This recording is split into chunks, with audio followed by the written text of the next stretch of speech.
এই জন্য এই সারা জীবন ব্যাচেলার থেকে গেলে, বুঝলে ভাই? মেয়েদের নরম মনটা তো বুঝলে না। মালবিকাকে আমি রোহিতের কাছে, পুলিশের কাছে পাঠাবো না। রোহিত, অরিন্দম আর মালবিকা মানে মালা, এ হচ্ছে ত্রিকোণ প্রেম।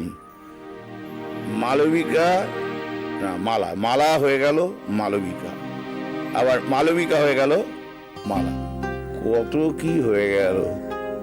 তবু তবু মালা ওই ওই রোহিতকেই ভালোবাসলো। এরই নাম হচ্ছে প্রেম। ঠিক জানো সাথী, তুমি আর আমি সারা জীবন বুঝলামই না যে সাথী কাকে ভালোবেসেছিল। সাথী, তুমি, আমি, আর এই মালা, অরিন্দম, রোহিত, হলো হলো না? এটা একটা ত্রিকোণ প্রেম। না, ওই মালা আর রোহিতের কেসে ওই অরিন্দম হচ্ছে ভিলেন, আমাদের কেসে ভিলেনটা কে ছিল? তুমি না আমি? হ্যাঁ, বাজে বকো না তো তারক উকিল। হঠাৎ এত বছর পর সাথী? সাথী তো ছিলই, ছিল না? কি বলছো? আছে আছে, এখনো আছে। তবে আমাদের ব্যাপারটা একটু অন্যরকম ছিল জানো।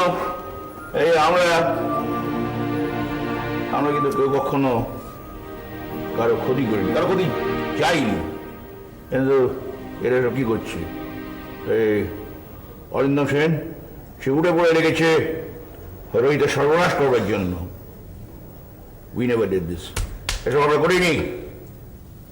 নেভার। পুরানো সেই দিনের কথা বলবি কি রে, আয় সেই চোখের দেখা।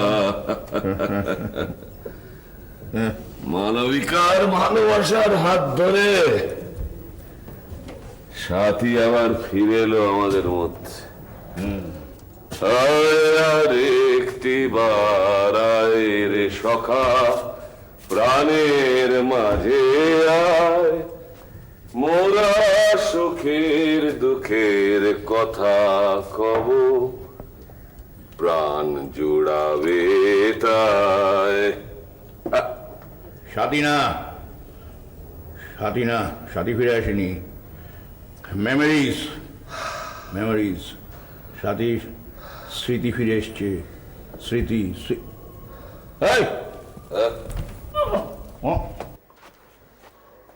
মনোময়, মনো, চার বের হয়ে গেছে, ব্যাস ব্যাস। আচ্ছা, সাথীকে কেমন দেখতে হয়েছে এখন? দু তিনটে বাচ্চার মা হয়েছে, কোন বড় লোক ব্যবসায়ী মোটা বউ হয়তো। অতীত স্মৃতি ভালো। আচ্ছা, মালবিকা যেমন রোহিতের জন্য ছটফট করে, সাথীও কি আমাদের জন্য সেরকম ছটফট করতো? বলবো, আমরা দুজনে সাথীকে একসঙ্গে না বলেছি।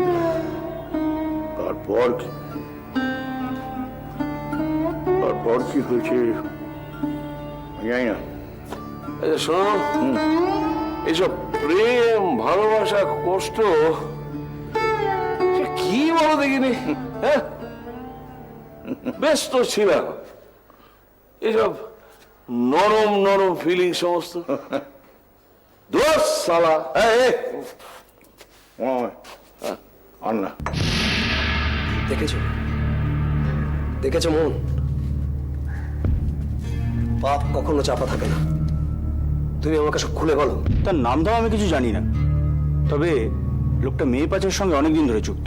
তুমি এদের সঙ্গে কি কাজ করো? আমি খোঁজ দিই, মেয়েটা দেখতে কেমন, বাড়ি থেকে কে আছে, বিবাহিত হয়ে থাকলে স্বামীর সঙ্গে পটে কিনা, এইসব। প্রীতির ব্যাপারে তুমি কি খোঁজ দিয়েছিলে? না না, প্রীতির ব্যাপারে আমি কিছু জানি না, তবে শুনেছিলাম। কি শুনেছো? প্রীতি তো ঠেক থেকে পালিয়ে গেছিল। হ্যাঁ, কিন্তু সেটা তো আরেকটা গল্প। সেই জন্যই তো শুনেছি, গানের লোকটা বলেছিল মেয়েটা ঠেক থেকে পালিয়েছে, অনেক খবর ফাঁস হয়ে যাবে, ওকে সরাতেই হবে। আমি যদি তোমাকে একজনের কাছে নিয়ে যাই, তুমি তাকে চিনিয়ে দিতে পারবে? কেন পারবো না? কিন্তু এতে যদি তোমার কোনো বিপদ হয়, যদি তুমি ধরা পড়ে যাও? আরে দূর, ওদের বড় বড় ব্যাপার। ওরা কি আমাদের মনে রাখবে?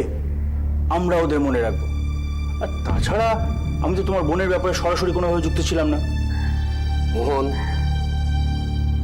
তোমাকে আমি একটা জায়গায় নিয়ে যাব। এই তুমি বলছিলে না গানের লোকটার কথা, ওখানে গিয়ে যে লোকটাকে দেখাবো তাকে দেখে তুমি বলবে যে ওই লোকটাই সেই গানের লোক কিনা। হ্যাঁ হ্যাঁ, কোনো ব্যাপার না। লোকটা যদি শ্যামলেন্দু হয় তাহলে আমার পাপ, তোমার পাপ। ধর্মের কল বাতাসে নড়ে, শালা পাপ বাপকেও ছাড়ে না। মোহন, তুমি শুধু আমাকে চিনিয়ে দাও, একবার চিনিয়ে দাও, তারপর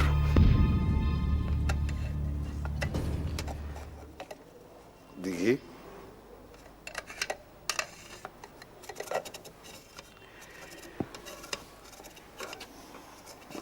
কি ব্যাপার? আজ আমার এই ছোট্ট মেয়েটা এত চুপ কেন? আমি তোমার মেয়ে নই, ডক্টর অনিরুদ্ধ সেন। আমাকে একটু আদর করো প্লিজ, আমাকে একটু আদর করো। কথায় কথায় এত রেগে যাও কেন? অনিরুদ্ধ, বলো। আমাকে বিয়ে করো। দিঘি, আমি মিসেস দিঘি সেন। কি হলো? দিঘি, বিয়েটা ছেলে খেলা না। জানি, সেই জন্যই তো তোমাকে ভালোবেসেছি। তুমি কি নিজের বয়সের কাউকে পেলে না? এত তো ছেলেদের সাথে মেশো, কাউকে ভালো লাগে না? তুমি কি শুনতে চাইছো অনিরুদ্ধ? তুমি হ্যান্ডসাম, তুমি স্মার্ট, তুমি ম্যাচিউর। ইয়েস, তুমি তাই। দিঘি, তো আমি শুধু তোমাকেই ভালোবেসেছি, শুধু তোমাকেই চাই। কি হলো? আমাকে বিয়ে করবে?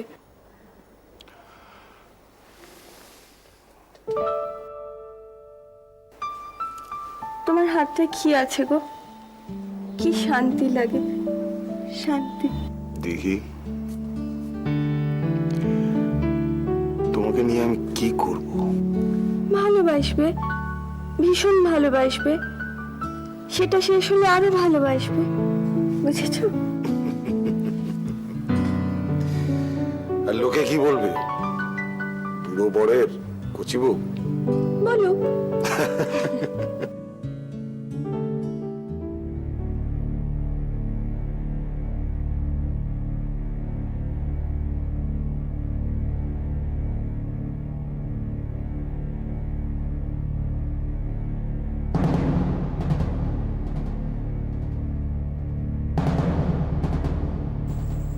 শুনছো নাদিয়া?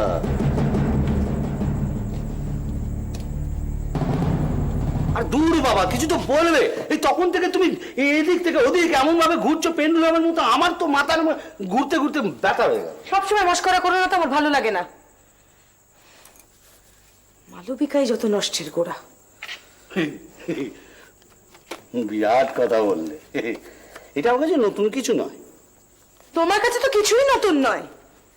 মালবিকা পাত্তা দেয়নি বলে তোমার এত রাগ ওর উপর। মালবিকা করার সময় তোমার বেশি সব মনে ছিল? ছুটতে তো পেছনে ওর। ফালতু কথা বলবো না তো। আমি ফালতু কথা বলছি? হ্যাঁ, মালবিকা করতে না তুমি? কম কাঁদিয়েছো আমাকে মালবিকাকে নিয়ে? আরে দূর বাবা, আমি মালবিকার পেছনে ছুটতাম সেটা ওকে পাত্তা দেওয়ার জন্য নয়। সবসময় আমার একটা মনে ভয় ছিল যে এই না এই কারুর ক্ষতি করে। আমি একটা কথা কিছুতেই বুঝতে পারছি না, অলি কিরিট এত পছন্দ করে কি করে মালবিকাকে? জলের মতো সোজা। দুটো ছোট্ট বাচ্চা ছেলে মেয়ে কারোর কাছে যদি একটু স্নেহ ভালোবাসা একটু পায়, তো স্বাভাবিক তার দিকে ঝুঁকবে। বাস, কেল্লা ফতে। অত সহজ নয়, বুঝেছো? বাচ্চারা, স্পেশালি আজকালকার বাচ্চারা অত বেকুব নয়। নিজেরটাকে নিয়ে বুঝতে পারছো না? লতা কি বলছে? ও আর কি বলবে?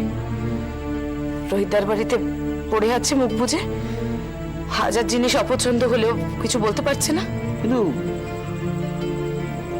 মালবিকাকে তো রোহিত পছন্দ করে না? কোনো সুস্থ মানুষের ওকে পছন্দ করা উচিত নয়।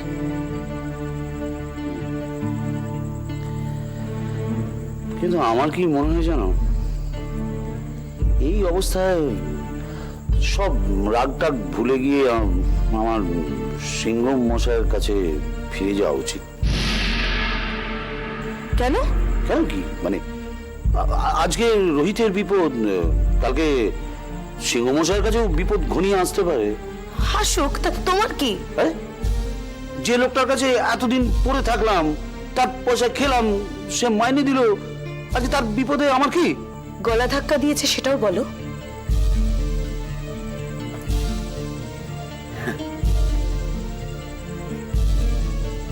নাদিয়া, মানুষটাকে কাছ থেকে দেখোনি তো, তাই আজকে এই কথাগুলো বলতে পারলে।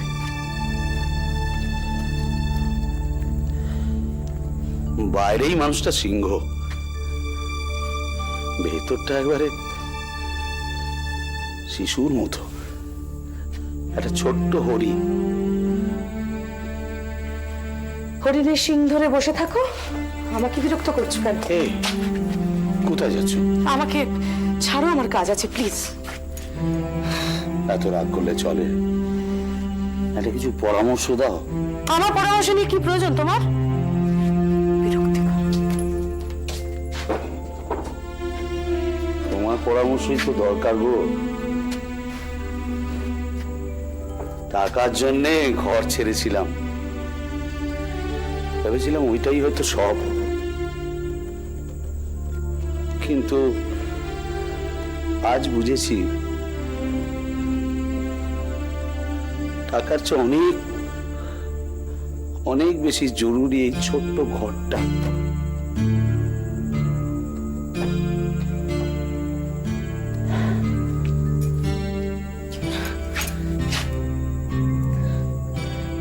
দেখো দেখো, তোমার অপমান আমার অপমান। সিংহমশাই না ডাকলে তুমি যেও না, প্লিজ।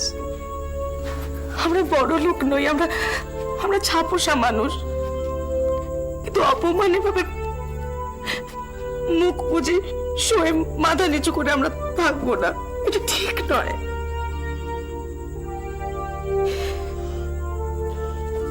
ঠিকই বলেছ গিন্নি, ঠিক বলেছ। আত্মসম্মান না থাকলে সে আর কিসের মানুষ? ঠিক বলেছ।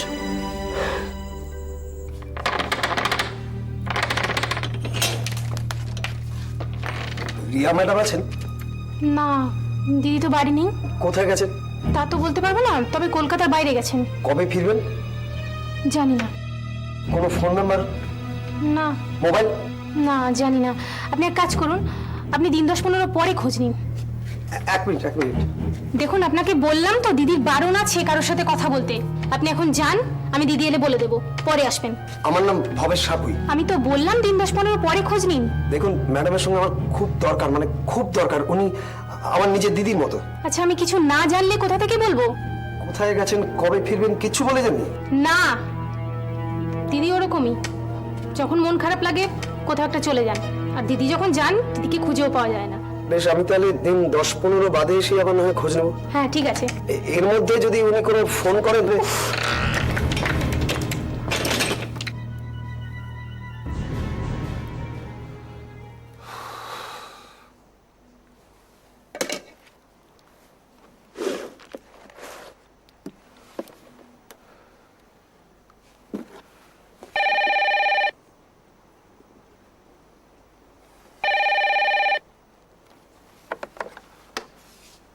হ্যালো।